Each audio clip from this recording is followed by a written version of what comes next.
जय हिंद मेरे प्यारे विद्यार्थियों। हम लोगों ने लास्ट क्लास में पढ़ा था ये सारा टॉपिक। कौन कौन सा टॉपिक हम लोग पढ़े थे? रिफ्लेक्शन ऑफ लाइट पढ़ लिए थे, spherical mirror and plane mirror के बारे में पढ़े थे, रियल एंड वर्चुअल इमेज पढ़े थे। बट ये जो तीनों टॉपिक है ये सारा टॉपिक कवर हो चुका है, ठीक है।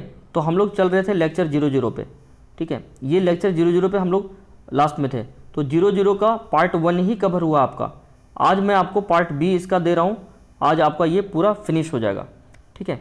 तो लास्ट क्लास में हम लोगों ने ये सारा पॉइंट्स पढ़ा था, ऑप्टिक्स पढ़े थे, उसके बाद व्हाट इज़ लाइट क्या है, लाइट क्या है, टाइप्स ऑफ रिफ्लेक्शन, दो तरह के रिफ्लेक्शन होते हैं, रेगुलर रिफ्लेक्शन, इरेगुलर रिफ्लेक्शन, फिर आपका लॉज ऑफ रिफ्लेक्शन क्या होता है, फिर रियल और वर्चुअल का मतलब क्या होता है, स्पेसेस क्या होते हैं, real and virtual spaces, object, ये सारा हम लोग पढ़े थे, ठीक है। रिफ्लेक्शन फ्रॉम प्लेन मिरर, ये हम लोग लेटरल इन्वर्सन, ये वाला चीज़ है ना, बी को अगर इधर रखा जाए तो बी अगर उस तरफ जाएगा मिरर के तो ऐसा दिखेगा। ये सारा पॉइंट्स हम लोग पढ़े थे, ठीक है। और ये सारा पॉइंट्स मैंने बताया था आपको, ये पॉइंट आपका एनडीए पॉइंट ऑफ व्यू से इंपॉर्टेंट है, कई बार पूछता है, जेईई मेंस में भी पूछता है, ठीक है। ये फिर हम लोग पढ़े थे कि अगर किसी व्यक्ति का हाइट अगर h है तो मिरर कितना होना चाहिए, मिरर का साइज़ कितना होना चाहिए ताकि उसका इस h का पूरा इमेज दिखे, तो वो होता है h/2, ठीक है। तो ये यहाँ पे आप देख सकते हैं, यहाँ पर ये प्रूफ किया गया है। तो ये सारा पॉइंट्स हम लोग पढ़ चुके थे। फिर आपका ये हम लोग पढ़े थे कि डेविएशन क्या होता है, ठीक है। और अगर दो मिरर को थीटा एंगल पे रखा जाए तो डेविएशन की फॉर्मूला इतनी होती है, डेल्टा इक्वल्स टू 360 - 2 थीटा। तो ये सारा चीज़ हम लोग पढ़ चुके थे। उसके बाद नंबर ऑफ़ इमेजेस निकालने के लिए पढ़े थे, अगर दो मिरर को अगर थीटा एंगल पर अगर रखा जाए तो नंबर ऑफ़ इमेजेस कितनी होगी। तो ये सारा जो पॉइंट्स हैं ये सारा पॉइंट्स हम लोग ऑलरेडी पढ़ चुके थे, ठीक है। और उसके बाद स्फेरिकल मिरर हम लोग पढ़े थे। मिरर दो टाइप्स के होते हैं, concave mirror and convex mirror.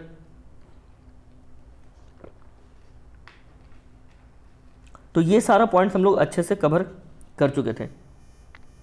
आज जो मैं आपको पढ़ाने वाला हूँ, ठीक है, आज हम लोग इमेज फॉर्मेशन में देखेंगे सबसे पहला relation between F and R of a spherical mirror, ठीक है। तो आप कोई भी जब हम लोग डेरिवेशन करते हैं, ये डेरिवेशन है क्या, F = R/2। तो देखो मैं फिर से आपको बता रहा हूँ, मैं हमेशा बोलता हूँ क्लास में, अलग अलग बुक में अलग अलग टाइप से इसका प्रूफ दिया हुआ है। क्लास 10th का बुक उठाकर देखोगे तो उसमें ट्रायंगल लेकर प्रूफ किया है, इसमें भी ट्रायंगल लेकर प्रूफ किया, लेकिन इसमें साथ ही साथ कंपोनेंट लिया है। तो सबसे पहले, इसके पहले कि मैं प्रूफ आपको बताऊं, इसके पहले आपको सबसे पहले फिगर समझना चाहिए। फिगर में देख लीजिए, ये एक कनकेव मिरर है, ये पोल, पॉइंट P जो है पोल है, C is the centre of curvature, है ना, एंड B इज़ फोकस। यहाँ पर F, अगर आप चाहो तो कैपिटल F ले लो, कोई दिक्कत नहीं है, ठीक है। तो यहाँ पर देख सकते हैं ये छोटा वाला F जो है ये फोकल लेंथ है, और जो बड़ी वाली R जो है वो रेडियस ऑफ कर्वेचर है। ये देखिए रे ऑफ लाइट यहाँ से ऐसे एंटर किया है, और ये आपका ये जो लाइन है ये नॉर्मल लाइन है, दिस इज नॉर्मल लाइन। तो नॉर्मल के साथ जो आई रे जो एंगल बनाती है वो होती है थीटा आई। तो ये थीटा आई को यहाँ पर थीटा लिखा गया है, और थीटा आर को भी थीटा लिखा गया, क्योंकि ये रिफ्लेक्शन है। तो रिफ्लेक्शन में एंगल आई = एंगल आर होता है, मतलब रे ऑफ लाइट जितने एंगल से आई है उतने ही एंगल से वापस गई है, ठीक है। तो ये देखिए पैरेलल इंसिडेंट हो रहा है, तो पैरेलल जब इंसिडेंट होगा तो फोकस से जाएगा। तो ये सारा चीज़ हम लोग पढ़ चुके थे, ठीक है। तो हम लोगों को इसमें देख लीजिए, यहाँ पर देख लीजिए दिस एंड दिस, इस ट्रायंगल में ये भी थीटा है और ये भी थीटा है। तो ये थीटा और ये थीटा ये मिलकर 2 थीटा होगा। ये ट्रायंगल का प्रॉपर्टी है। ट्रायंगल में ऐसा होता है कि अगर कोई भी ट्रायंगल अगर ऐसा है तो this angle plus this angle, तो ये 1 है और ये भी 1 है, तो ये हो जाएगा आपका 1 + 1 ये एंगल। ये ट्रायंगल का प्रॉपर्टी है। तो वही प्रॉपर्टी आपका यहाँ पर दो ट्रायंगल फॉर्म हो रहा है, एक ट्रायंगल आपका ये फॉर्म हो रहा है और दूसरा जो ट्रायंगल होगा, नहीं, एक ही ट्रायंगल फॉर्म हो रहा है। अब ये देखो, ये यहाँ से यहाँ तक की बीच की दूरी ये कितनी है, ये BC है। तो अगर ये BC है और ये थीटा है तो ये दूरी कितनी हो सकती है, ये दूरी हो सकती है BC cos थीटा, ठीक है। उसी प्रकार तो यहाँ से ये सारा पॉइंट्स देखेंगे हम। तो देखिए यहाँ पर मार्जिनल रेज के लिए लगाया, यहाँ पर ये पढ़िए marginal rays in triangle A B C. देखिए triangle A B and C, ये ट्रायंगल, ठीक है। तो ट्रायंगल ए बी सी में क्या है, A B equals to B C, A B equals to B C. तो A B equals to B C, ये दोनों इक्वल है, ठीक है। तो अगर A B equals to B C है तो ए सी को ऐसा लिखा जा सकता है, ए से सी तक के जो बीच की दूरी है, यहाँ पर देखिए डी एक पॉइंट है बीच में, तो A C equals to this distance plus this distance, this equals to A C. ये पॉइंट ए यहाँ पर है, ए यहाँ पर है और सी यहाँ पर है, तो ए सी इक्वल्स टू हो गया आपका C D plus D A. अब सी डी को क्या लिख सकते हैं, B cos B C into cos theta. तो उसी तरह से डी ए को भी क्या लिख सकते हैं, डी ए, इसको भी क्या लिख सकते हैं, B C into cos theta, ठीक है। क्योंकि देखो जब ये दूरी इक्वल है और ये दूरी इक्वल है, तो यहाँ पर जैसे C D plus D A है, तो इसको तो मैंने लिख दिया बी सी कॉस थीटा, ठीक है। तो डी ए को क्या लिख सकते हैं, डी ए यहाँ से यहाँ तक है, तो ये भी देखो ये ए बी और ये थीटा, तो डी ए बराबर लिख सकते हैं A B into cos theta, ठीक है। तो अब ये जो ए बी है ये सी डी के इक्वल है, तो ए बी की जगह पर सी डी लिख सकते हैं, तो C D sorry B C लिख सकते हैं। तो कितना हो जाएगा, ये दोनों मिलकर two B C cos theta हो जाएगा, तो two B C cos theta हो जाएगा। तो यहाँ पर बी सी इक्वल्स टू कितना हो जाएगा, R by two cos theta. और अगर ऐसा हो गया तो बी से सी तक, ठीक है। तो अब बी से सी तक, तो मुझे लिखना है बी से पी तक, तो दिस डिस्टेंस इक्वल्स टू ये पूरा आर और माइनस एफ कर देंगे, सॉरी माइनस ये वाला कर देंगे, तो ये वाला डिस्टेंस निकल जाएगा, ठीक है। तो B P equals to P C minus B C. तो पी सी कितना है आर और बी सी हम निकाल चुके हैं R minus R by two, तो ये आपका निकल गया यहाँ से R minus R by two हो जाएगा। अब आप बोलोगे सर आपने कॉस थीटा को गायब क्यों कर दिया, तो मैं आपको बता दूंगा ये जो थीटा है ना ये बहुत छोटा है, तो अगर थीटा अगर बहुत छोटा होगा तो cos theta is approximately equal to theta, ठीक है। और अगर थीटा स्मॉल है इसका मतलब कॉस जीरो के आसपास है, तो कॉस जीरो तो 1 होता है, तो यहाँ पर 2 इंटू 1 हो जाएगा, ठीक है। तो आर में से आर बाई टू माइनस करोगे तो कितना आएगा, आर बाई टू आ जाएगा, यानी ये आपका आ गया। ये देखो यहाँ पर लिखा है for paraxial rays theta is small, तो therefore cos theta is approximately equal to 1, तो therefore B C equals to R by two and B P equals to also R by two, तो B P equals to F equals to R by two, ये आपका proof हो गया। तो यहाँ से हम लोग एक चीज़ फाइंड कर लिए कि जो फोकल लेंथ होती है वो रेडियस ऑफ कर्वेचर के आधी होती है, ये तो एक बात हो गई। उसके बाद relationship between U V and F, यहाँ पर भी देखिए यहाँ पर ये फॉर्मूला हमको ड्राइव करना है, 1 by V plus 1 by U is equals to 1 by F, ये ड्राइव करना है।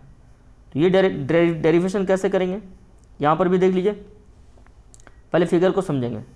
तो फिगर में देख लो, फिगर में क्या है, ये ओ ऑब्जेक्ट है यहाँ पर, ये देखिए figure, O is the object, this is mirror, P is pole, C is center of curvature, I is the image। Object को यहाँ रख रहे हैं, इमेज यहाँ पर बन रहा है। ऑब्जेक्ट यहाँ से ऐसे निकली रे ऑफ लाइट यहाँ से, तो मिरर पे टकराने के बाद ऐसे निकल गई, ठीक है। और एक रे ऑफ लाइट सेंटर से निकली तो सेंटर से ही वापस आएगी। तो जाने वाली किरण और आने वाली किरण, जाने वाली किरण ऐसी है और आने वाली किरण ऐसी है, दोनों किरण जो है देख लो, यहाँ से एक रे ऑफ लाइट ऐसे गया, दूसरा ऐसे, मतलब टकराने के बाद ऐसे आया, तो अगर ये 1 है तो ये 1 है, और ये 1 है, अगर ये 2 है तो ये भी 2 है, तो 1 और 2 यहाँ पर मिल रहा है, तो यहाँ पर क्या बनेगा, इमेज बनेगा, ठीक है। तो मैंने इसको मान लिया अल्फ़ा, इसको बीटा और इसको गामा, और ये थीटा एंगल पर इंसिडेंट हुआ तो थीटा एंगल पर रिफ्लेक्ट भी होगा, क्योंकि यहाँ पर हम लोग जानते हैं रिफ्लेक्शन लॉ इस्तेमाल हो रहा है। तो यहाँ देखिए रे ऑफ लाइट यहाँ पर ऐसे टकराया, ऐसे गया रे ऑफ लाइट, ऐसे टकराया, टकराने के बाद इस पॉइंट पर नॉर्मल ड्रॉ करना है। तो मैंने आपको बताया था कि किसी भी कर्व सरफेस के किसी पॉइंट पर अगर नॉर्मल ड्रॉ करना चाहते हैं तो उस पॉइंट को सेंटर से मिला दो, तो सेंटर से मिला दी तो ये नॉर्मल हो गया। तो इतना एंगल पर रे ऑफ लाइट आई तो इतना ही एंगल पर रे ऑफ लाइट जाएगी, तो ये भी थीटा हो गया और ये भी थीटा हो गया। क्लियर है ना ये सारा चीज़। तो आपको देखिए इमेज मतलब यहाँ से देखो पोल से ऑब्जेक्ट तक की जो दूरी होती है वो यू होती है, तो यू लिया गया। पोल से जो सेंटर ऑफ कर्वेचर तक की दूरी होती है तो ये आर हो गया। एंड पोल से आपका इमेज तक की जो दूरी होती है वो वी होती है। तो ये सारा आपका इमेज में दिखाया गया। ठीक है, अभी मैं आपको एक बात बता दूं, यहाँ पर एक बात और फिर से आप ध्यान देना, ये जो इमेज है ना, ये जो अल्फ़ा है, ये बीटा है, ये थीटा है। तो रियल में क्या है पता है, जब ऑब्जेक्ट को हम यहाँ पे रखेंगे तो ये जो पॉइंट एम है ना, ये रियल में पॉइंट एम बहुत करीब है, यहाँ पर है। तो आप बोलोगे सर तो आपने फिर ऊपर क्यों दिखाया, ठीक है, या बुक में ऊपर क्यों दिखाया गया? ऊपर इसलिए दिखाया गया ताकि हम जूम करके आपको अच्छे से समझा सकें। ठीक है, तो ये जो अल्फ़ा बीटा गामा है ये काफ़ी छोटा है। तो अगर ये पॉइंट यहाँ पर होता, एम अगर यहाँ पर होता तो ऐसे हो जाता। ठीक है, तो देखो एक ट्रायंगल कैसा बनता। यहाँ पर अगर ट्रायंगल हम बनाना चाहेंगे तो यहाँ से एक परपेंडिकुलर ड्रॉ कर देंगे ऐसे। ठीक है, ये कुछ भी मान लो, एक्स वाई जेड कुछ मान, मैंने एक्स मान लिया। तो देखिए एक्स और पी ये दोनों काफ़ी नज़दीक हैं। तो जब ये दोनों काफ़ी नज़दीक होती है ना, तो हम x को लिखें या p लिखें तो बात एक ही है। तो यानी हम mx को mp लिख सकते हैं। ठीक है, तो अभी आपको समझ में आ जाएगा कि मैंने ऐसा क्यों किया। अगर हम यहाँ से एक परपेंडिकुलर लेते हैं, मतलब ये जो कर्ड है ना, ये जो कर्ड है ना, ये रियल में ऐसा होता है। ऐसा क्यों होता है मैं बता रहा हूँ आपको। मान लीजिए कि एक बहुत बड़ा सर्किल ले लो ऐसा, ठीक है। अब इस सर्किल का ये देखो मैं डिलीट कर रहा हूँ, मैंने छोटा सा पार्ट लिया, इतना सा पार्ट लिया, तो डिलीट कर दिया ऐसे। ये देखो ये मैंने छोटा सा पार्ट ले लिया ऐसे। अब देखो ये आपको क्या दिख रहा है, ये स्ट्रेट लाइन दिख रहा होगा आपको। तो रियल में क्या होता है, कोई भी जो स्ट्रेट लाइन होती है ना, वो एक बहुत बड़े सर्किल का सेगमेंट होती है, छोटा सा स्मॉल सेगमेंट। ठीक है, तो ये पॉइंट एम अगर काफ़ी, ये एंगल देखो, एक मैं ऐसा ले लूँ और ये मैं ले लूँ, ठीक है, तो मैं ऐसे पॉइंट ले लूँ, तो जब मैं यहाँ पर ले रहा हूँ तो इतनी बड़ी एंगल बन रही है, तो ये कर्ड लाइन दिख रहा है। लेकिन अगर मैं इस पॉइंट को उठाकर यहाँ पर ले लूँ, बहुत छोटा एंगल बनाऊँ, तो आपको ये चीज़ यहाँ पर आपको परपेंडिकुलर सीधा लाइन दिखेगा।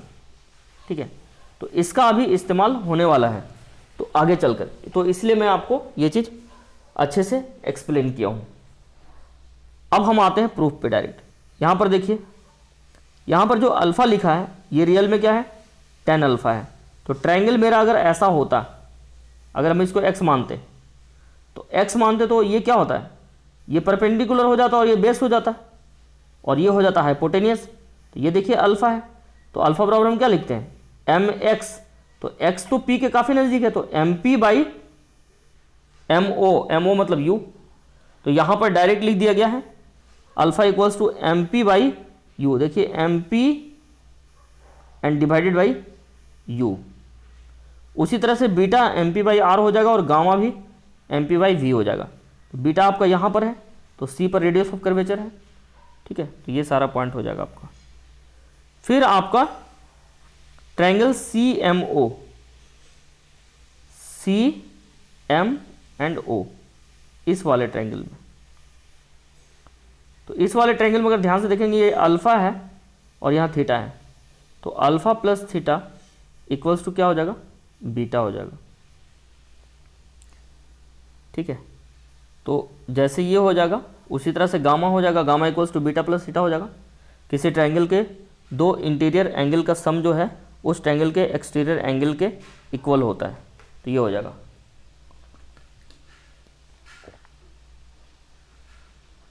तो ये आपको समझना चाहिए। ठीक है, तो दोनों ही केस में हम थीटा फाइंड कर लिए। जब थीटा फाइंड कर लिए हैं तो इस वाले को और इस वाले को दोनों को इक्वल कर दिए। यहाँ पर देखिए इक्वल किया गया, और इक्वल करके ये रिलेशन आ गया 2 beta equals to gamma plus alpha. अब हम बीटा का वैल्यू पुट कर देंगे यहाँ से हम अल्फ़ा बीटा गामा का वैल्यू पुट कर देंगे इस वाले से, यहाँ से और यहाँ से। तो जब हम ऐसा पुट कर देंगे तो ये आ जाएगा, सॉल्व करके हमारा रिलेशन ये आ जाएगा। क्योंकि इधर देखो गामा प्लस अल्फ़ा है, तो गामा की जगह पे पुट करेंगे क्या, M P by R, sorry हाँ सही तो है, सही है, M P by R, plus alpha की जगह पे पुट करेंगे ये वाला, तो ये हो जाएगा एम पी बाई यू, और इधर 2 इंटू बीटा है तो 2 into M P by V, ठीक है ना। ये देखो एम पी कॉमन होकर कट जाएगा, तो बचेगा क्या, ठीक है ना।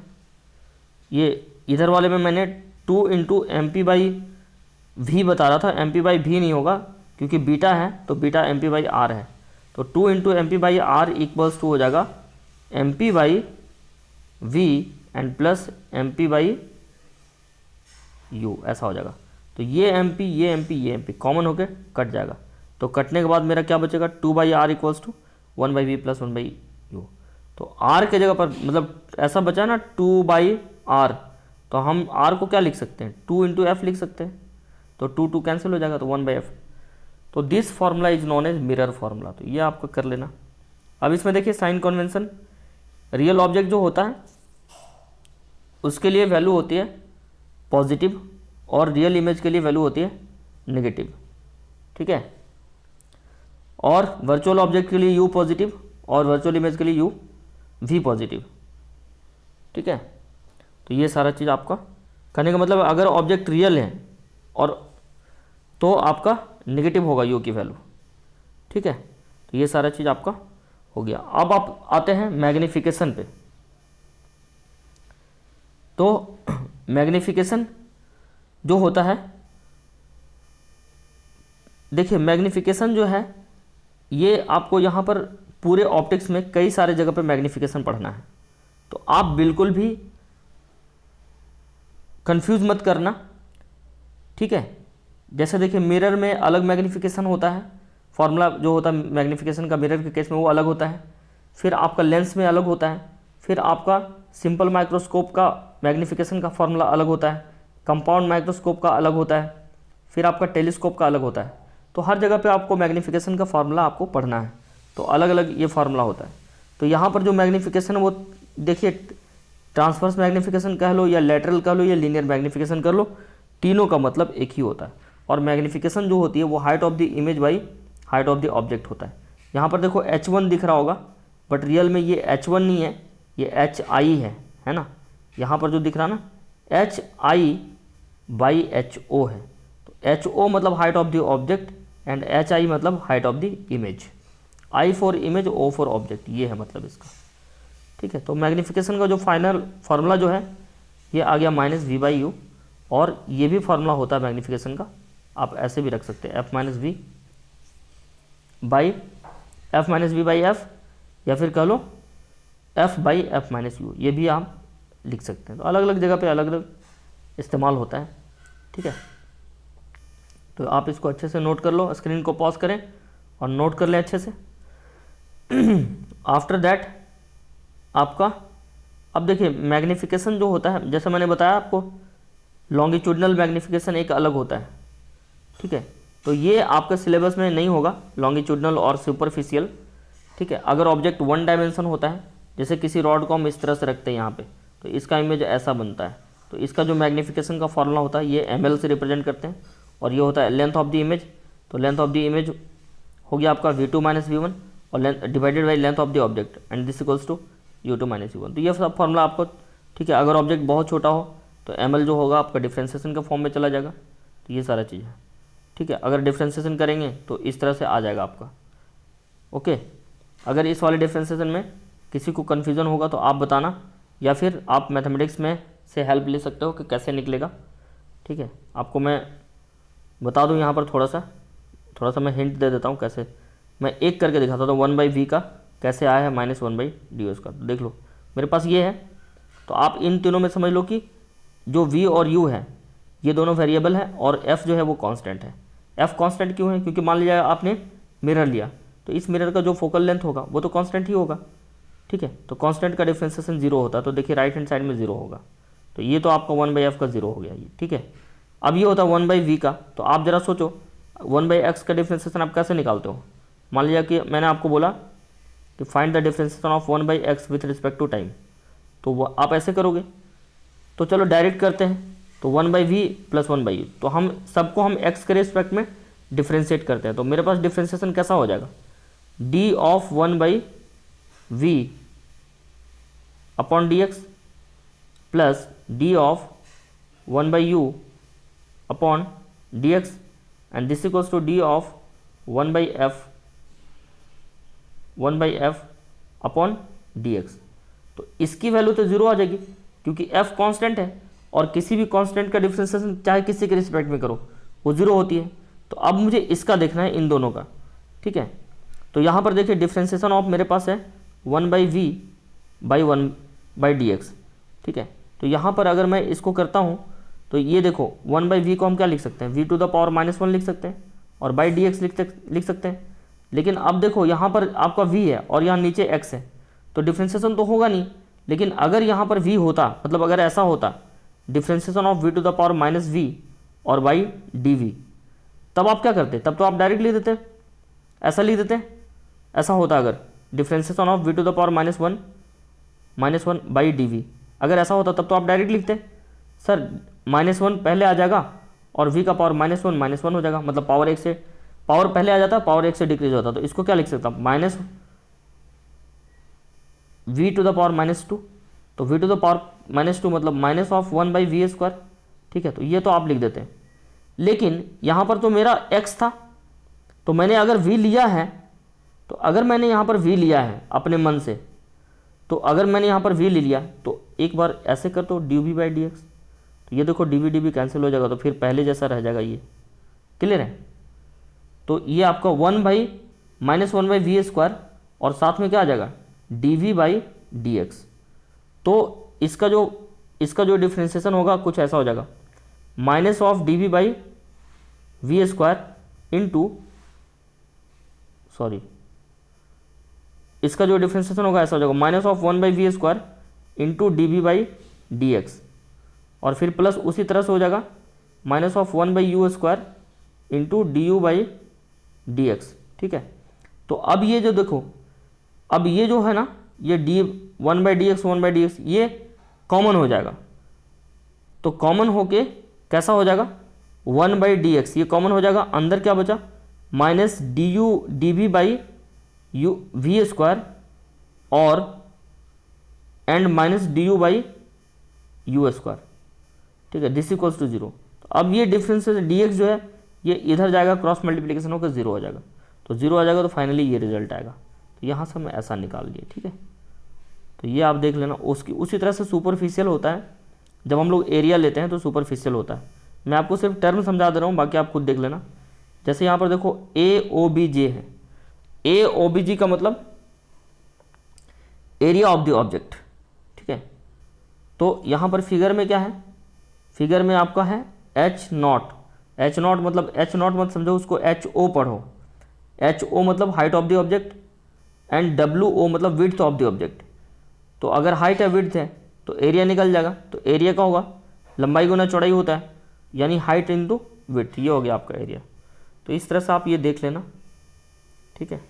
तो आप फिर से स्क्रीन को पॉज करें, मैग्नीफिकेशन, ठीक है, और इसको नोट करें अच्छे से। ये लीजिए, सुपरफिशियल को भी नोट कर लें। ध्यान रहे कि मैग्नीफिकेशन में आपका जो ये फार्मूला है, ये जो फार्मूला है सिर्फ यही इंपॉर्टेंट है, बाकी ये दोनों जो है आपका एनडीए पॉइंट ऑफ व्यू से उतना ज़्यादा इंपॉर्टेंट नहीं है, लेकिन जेई मेंस और जेई एडवांस के लिए बहुत ज़्यादा इंपॉर्टेंट है, और नीट के लिए भी। तो अब आते हैं आपका इमेज फॉर्मेशन। तो इमेज फॉर्मेशन रूल अब मैं आपको बता चुका हूँ। मैं आपको इसमें सिर्फ ये देखो कनकेव मिरर का दिया हुआ है, तो ये आपका मैं होमवर्क, ठीक है, ये आपको होमवर्क छोड़ रहा हूँ। होमवर्क में क्या करना है आपको, इसको आपको खुद से समझना है, और अगर कोई डिफ़िकल्टीज़ होती है तो मेरा व्हाट्सएप नंबर जो है 7870 184583 इस पर आप व्हाट्सअप करिए या फिर नीचे कमेंट बॉक्स में कमेंट करिए। ठीक है, तो ये आज का आपका लेक्चर यहीं पे फिनिश होता है। ठीक है, ये कॉनकेव मिरर का 6 केसेस होते हैं, मतलब इसमें आपको इमेज फॉर्मेशन में ये देखना है कि अलग अलग पोजीशन पे ऑब्जेक्ट को रखा गया है, तो उसकी जो इमेज हो रही है वो अलग अलग जगह पे बन रही है और उसका मैग्नीफिकेशन क्या होगा। तो ये तीनों आप रिलेशन आपको देखना है। तो जिस तरह से कनकेव मिरर में ये जो केसेस है ये आपका कनकेव मिरर का केस है, उसी तरह से कन्वेक्स मिरर का भी केस हो जाएगा। ठीक है, उसके बाद से पावर ऑफ द इमेज है, ये आपको नहीं पढ़ना है। ठीक है, ये आपका आउट ऑफ सिलेबस है। आपका ये जो है आपका ये इंपॉर्टेंट है, Newton's formula x1 x2 equals to F square. तो न्यूटन्स फार्मूला में सिर्फ न्यूटन साहब ने क्या बताया था वो मैं आपको बता दे रहा हूँ। जैसे मेरे पास ये फार्मूला है 1/v plus 1/u equals to 1/f। तो न्यूटन साहब ने बोला कि अगर हम यहाँ पर पोल से डिस्टेंस नहीं मेजर करके अगर हम फोकस से मेजर करें, तो फोकस से मेजर करें तो अगर फोकस से ऑब्जेक्ट तक जाएंगे तो मान लीजिए कि फोकस से ऑब्जेक्ट तक गए तो x1 ले रहे हैं, और फोकस से मान लीजिए इमेज तक गए तो ये x2 ले रहे हैं। तो जब पोल से टोटल डिस्टेंस कितना हो जाएगा ऑब्जेक्ट तक, आपने x1 लिया है कहाँ से, फोकस से लिया है, और उसके पहले आपका ये हो जाएगा तो f प्लस x1 हो जाएगा। तो उसी तरह से f प्लस x2 हो जाएगा। तो ये यहाँ पर देख लीजिए, जब इन दोनों को पूरा सॉल्व किया गया, ठीक है, मतलब u की वैल्यू कितनी हो जाएगी, अगर हम पोल से मेजर नहीं करके डायरेक्ट हम मेजर करें फोकस से, तो ये हो जाएगा आपका -f प्लस x1 और ये हो जाएगा v का वैल्यू हो जाएगा -f प्लस x2। तो जब इन दोनों को इसमें पुट करेंगे इस वाले फार्मूला में, तो हमारे पास एक रिलेशन आएगा और वो रिलेशन होगा x1 x2 equals to F square. तो इस रिलेशन को ही बोला गया न्यूटन्स फार्मूला। ठीक है, तो लाइट में भी न्यूटन्स फार्मूला होता है, ऑप्टिक्स में, ये आपको समझ में आना चाहिए। गोल्डन पॉइंट्स में कुछ पॉइंट्स हैं, पॉइंट सिर्फ ये हैं कि आपका रियल इमेज और इन वर्चुअल इमेज के बीच डिफरेंस आपको बताया गया है। तो आप इसको भी आप खुद से पढ़िए, ये आपका होमवर्क में है, आप इसको अच्छे से करिए। ठीक है, तो आज का क्लास आपका यहीं पर ख़त्म होता है। इसमें 2 न्यूमेरिकल्स दिए गए हैं, इसको आप अच्छे से समझ के करना, ये आपका होमवर्क है। आज में भी ऐसा हो सकता है कि आज या कल मैं आपको एक असाइनमेंट सेंड करूँगा। ठीक है, ओके, थैंक यू, जय हिंद।